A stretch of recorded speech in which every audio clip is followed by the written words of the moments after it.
Welcome back to the REVan channel. We're at Maple Grove Raceway, and I got my man Bobby Fazio. We've done a video with him before. He's got that awesome super stock, high wind, and small block stick shift.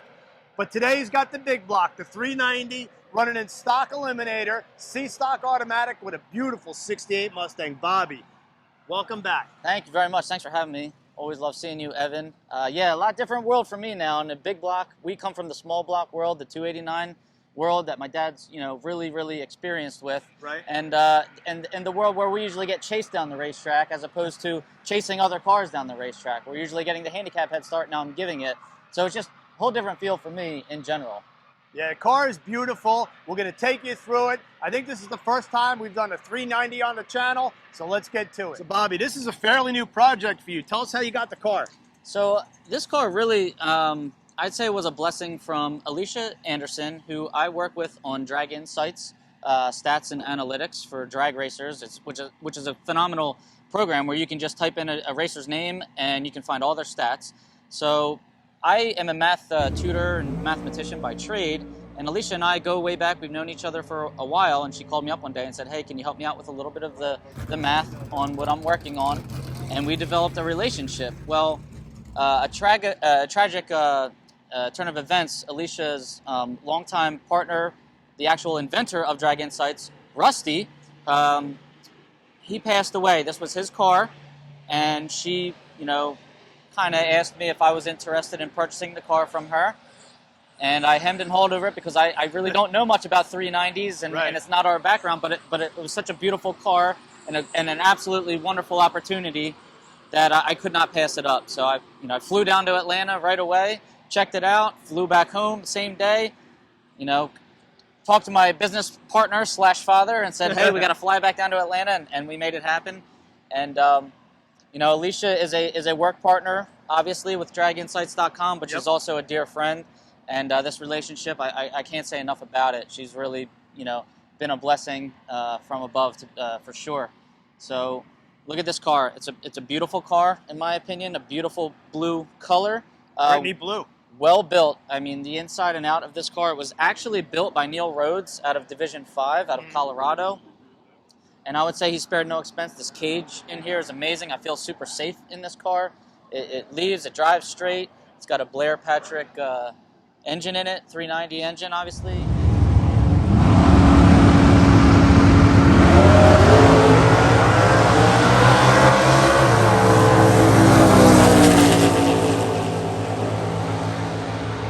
Fazio left, Longany right, the dart driver ran him down, and then Longany ran him down and then took a... Phenomenal. So, I've been familiar with the car for years because I knew Rusty, got a lot of wheels up shots of this thing, and I know Alicia too. I've done some work with her, and she's super knowledgeable about racing, has raced in Stock Eliminator herself. So let's take a look at a 390.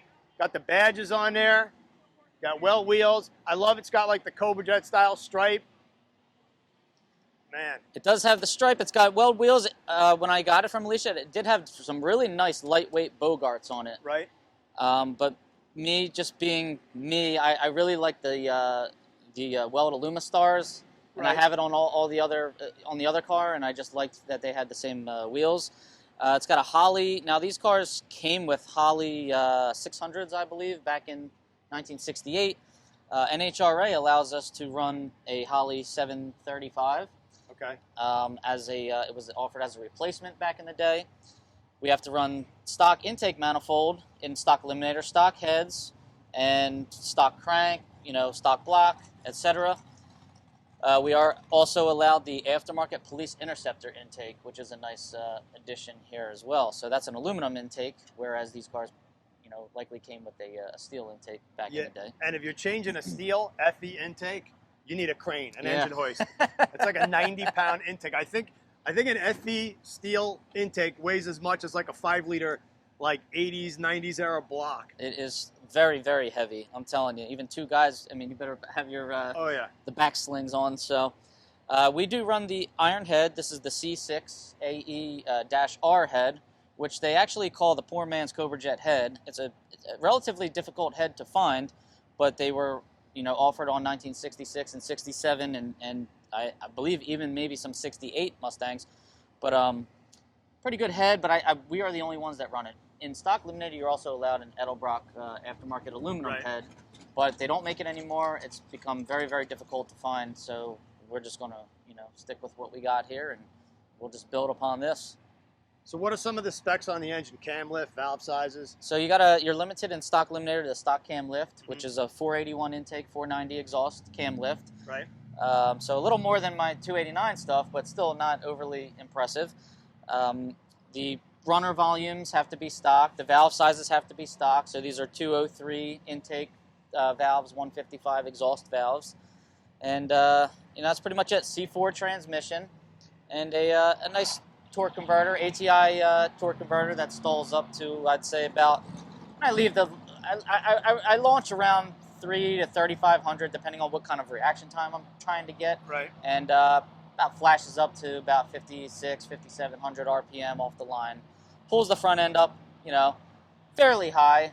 Me, I like to be I like to see the sky from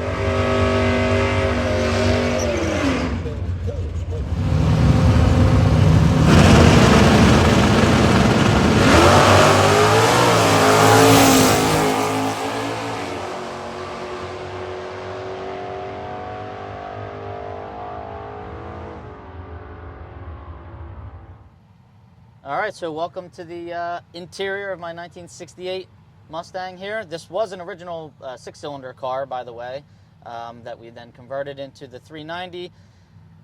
The automatic transmission, this nice precision shifter, it's a quality piece here that I'm still getting used to, I would say, because, me, I'm used to ripping a long shifter, if you will. People ask me why I have 2 shift lights, by the way, but it's not. One's an oil pressure warning light, and the other one is a shift light. When I first got the car, all it had was the oil pressure light, and I was pretty confused that that what I thought was a shift light was never coming on. But the shifts actually come up quick in this car because I shift it lower than I would, my 65 Mustang high winding super stock car.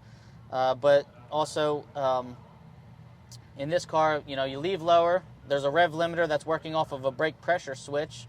And then I have a micro switch here that shuts that off once I'm in high gear. So when I hit the brakes at the finish line, I don't have any chance of a rev limiter coming on at an inopportune time.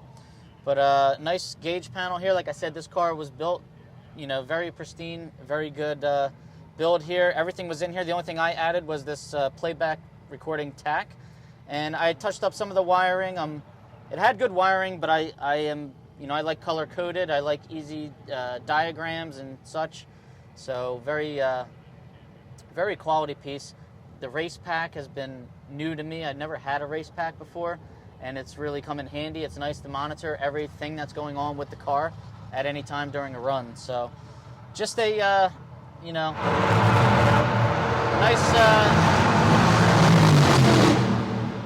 nice enjoyable 68 Mustang stock Eliminator ride. Can't say anything else about it.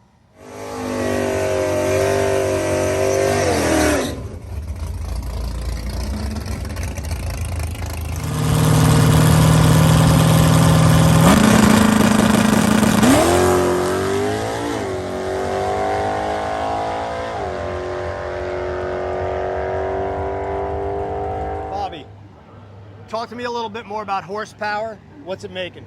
So this is the 390 was advertised at 325 horse back in 1968. Right. And by, working within the rules of stock Eliminator, we were pushing out about 500 horsepower at the engine and running, 1050s at about 122 miles an hour down the quarter mile. This particular weekend, I've gone 1052. I think I was on an even quicker pace, probably on about a 1051 there. This morning we had some tailwind and Nice. It's about 100 and, like I said, 123 miles an hour. That your best DT ever in the car? It is, actually. Oh, nice. And I play it safe with this 390. We run heavier oil than you're probably supposed to. We run a little more oil than you would normally, but we want to keep this engine protected. You know what they say about FEs? They can be effing expensive, and I really don't want to. I don't want to hurt this thing. This is a good engine here that I need to last a long time. What's the car weigh in C? So in C, the minimum weight is 3040 with me in the car. I cross the scales. You know, you always want to be safe because sometimes scales can be a little finicky, so you always have a couple extra pounds in the car just to not be nervous when you cross, you know, the scales. Most 390 cars don't really run in C. Most of them run in D, and they like to run a little heavier. Right. I'm the kind of guy, I mean, I'm only 140 pounds myself, so I kind of like to run in the lighter class. I like to tow a lighter car around to the tracks, and I like to be as light as possible to go as fast as I can for the bracket racing aspect of Stock Eliminator. Right. That way the car's faster, and you know, you're chasing a little bit more. Bobby, super clean car. How's the trunk look? Surprisingly nice. Like I said, very nice. Easy to clean. open. 5-gallon fuel cell. Weight box here in case you want to, you know, change classes, which I have not done so far. 2 trays for batteries. This car was originally built to be a super stock car, but I think the original owner then changed his mind, and it's just stayed a Stock Eliminator car. So if you do run any kind of battery in the back, you have to have the kill switch, which we're not using because we don't have a battery in the back at this time. We got one 16-volt battery up front. We did have 2 12-volt batteries, one in the front, one in the back. You must run a battery up front in Stock Eliminator, but these 390s are a little hard to crank over with a 12-volt battery. Once you put a 16-volt battery in there, it spins the engine over, you know, a lot quicker. So we run C12, VP C12 fuel in the tank at this time. May experiment with some fuels. C25, I've been told, would make some more power. C11 might even make a little bit more power. Both those fuels are a little more expensive as well, but you know, if you're going to make more power, you got to pony up the dough, right? Bobby, this thing's really looking good. Stock Eliminator, 9-inch tire on the width, 30 inches tall is the maximum allowed in NHRA Stock Eliminator. Bobby's running a Hoosiers, got the drag insights. Check this out right here. Dan, we got a cool picture of Rusty. It's Rusty Johnson right there. He was such a good dude. Yep, and he won a national event in his Fairlane. Now he had a 66 Fairlane and this car, both identical colors, both 390 cars, and that was his first national event win there on Father's Day. That's why he wrote Happy Father's Day to his dad. It's a you know, nice little tribute to Rusty. And like I said, I might, you know, go a little taller on the tire. Stock Eliminator, you have to run stock configuration as far as the suspension goes. We run cow tracks, leaf springs, and you know, it's been transferring weight just fine. I mean, I haven't spun the tires at all. The car leaves nicely. It's a front-heavy car, as all 390s are. So when you scale it, it makes you a little nervous knowing that most of the weight is up front and not enough weight's in the back. And it doesn't seem to mind. The thing runs, you know, leaves straight, nice, transfers weight beautifully. How's it feel going down the track as far as being a classic Mustang compared to your 65? Well, it's pretty funny that even though there's a lot more going on in the 65, shifting and whatnot, it's just a whole different feel in that aspect. Right. Both the cars go 10, I mean, they run the identical ET and identical mile per hour. So it's the same look, I guess you'd say. Right. But in Stock Eliminator, you know, you're coming from behind. In Super Stock, I'm always looking over my shoulder because the cars in Super Stock, you know, can go 8s and 9s. But it's, you know, it's kind of the same. I guess it's just my Fords. I don't know. We start out nice and fast. We're accelerating quickly, and then when we get down near the finish line, we seem to run out of a little steam, I guess you'd say. We're revving. Well, I mean, going back to my Fox body small block running a similar ET, like high 10s, mid 10s at about 120, 22 miles an hour, everything happens in the first half of the track. 5 gears real quick. By about 200 feet before the 8th mile, I'm in 5th gear in my car. I compare that to driving Anthony Bongiovanni's mid 8-second Cobra Jets, which, I mean, there's no comparison off the line how it sets you in the seat.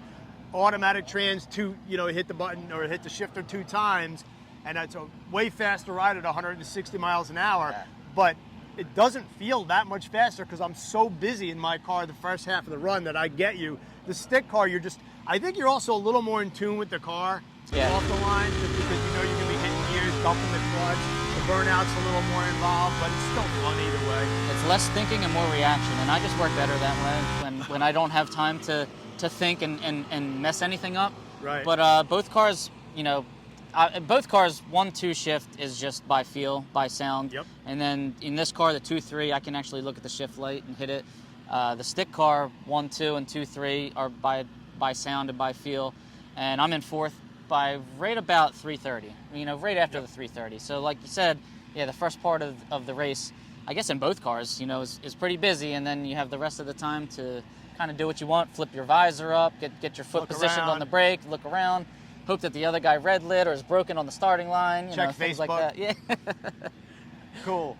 All right, so that's another great video on the channel. Thanks, Bobby. He's always really welcoming to have us in his pit area, and I got to thank Dan Grippo on camera today, helping me out here at Maple Grove. Bobby's dad's in the motorhome. He's been working hard all weekend. Always a pleasure having you on the channel, Bobby. Absolutely. Thank you very much, and I do want to thank my father, who really puts his heart and soul into this car, the Superstar. Every car that we have, I keep him very, very busy for a recently retired worker, if you will. And I do want to thank a sponsor here, draginsights.com, which, you know, I work there. She's a dear friend, Alicia, and without her, this car wouldn't be possible. And Rocketman Race Coatings as well.